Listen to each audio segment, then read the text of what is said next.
कधी विचार केला आहे का की एखादा संपूर्ण समाज जेव्हा आपल्या पुढच्या पिढीचं भविष्य घडवण्यासाठी एकत्र येतो तेव्हा काय घडतं? आज आपण माणगावमधल्या अशाच एका जबरदस्त कार्यक्रमाबद्दल बोलणार आहोत. इथे तरुणांना त्यांच्या करिअरची दिशा दाखवण्यासाठी एक खास उपक्रम राबवण्यात आला. चला बघूया यात असं काय विशेष होतं. हे बघा, हे आहे त्या कार्यक्रमाचं पोस्टर. पण थांबा, हे फक्त एक पोस्टर नाहीये, याच्यामागे खूप मोठं ध्येय आहे. माणगावच्या कुणबी एकता मंचाने आपल्या दुसऱ्या वर्धापन दिनानिमित्त हे भव्य करिअर मार्गदर्शन शिबिर आयोजित केलं होतं. यातूनच आपल्याला कळतं की त्यांना विद्यार्थ्यांच्या भविष्याची किती तळमळ आहे.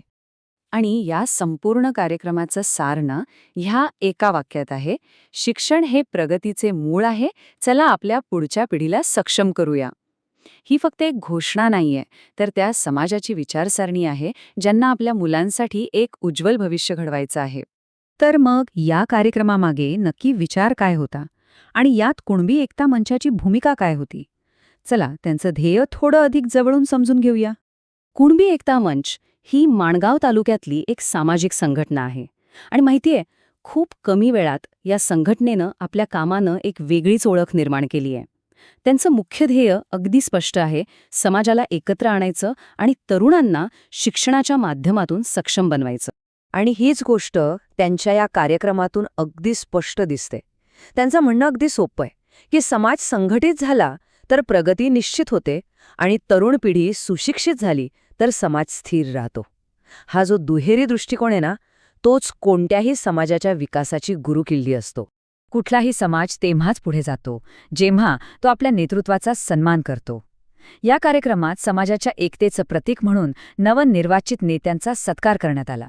या कार्यक्रमात खास करून रायगड जिल्हा परिषदेचे नवनिर्वाचित सदस्य दिनेश हरवंडकर आणि माणगाव पंचायत समितीचे सदस्य रवींद्र टेंबे व स्वाती करकरे यांचा विशेष सत्कार करण्यात आला. यातून एक महत्त्वाचा संदेश जातो की समाज आपल्या नेत्यांसोबत उभा आहे आणि त्यांच्या कामाला पाठिंबा देत आहे. आता आपण येऊया या कार्यक्रमाच्या सगळ्यात महत्त्वाच्या भागाकडे, म्हणजे विद्यार्थ्यांना दिलेलं करिअर मार्गदर्शन. हा तो भाग आहे जो कित्येक तरुणांचं आयुष्य बदलू शकतो. या शिबिराचा मुख्य हेतू होता त्या विद्यार्थ्यांना मदत करणं जे 10वी आणि 12वी नंतर आता पुढे काय करायचं या गोंधळात अडकलेले असतात. आयुष्यातला हा एक असा महत्त्वाचा टप्पा आहे जिथे एक योग्य सल्ला त्यांचं भविष्य घडवू शकतो. म्हणजे बघा, हा काही फक्त भाषणांचा कार्यक्रम नव्हता.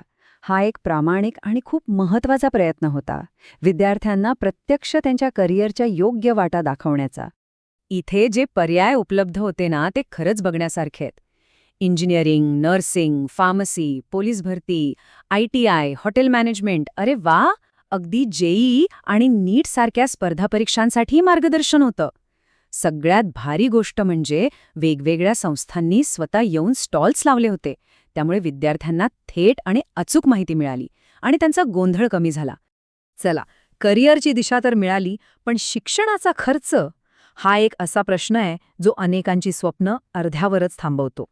पण या कार्यक्रमात या समस्येवरही एक चांगला उपाय सांगितला गेला. होय, 100%.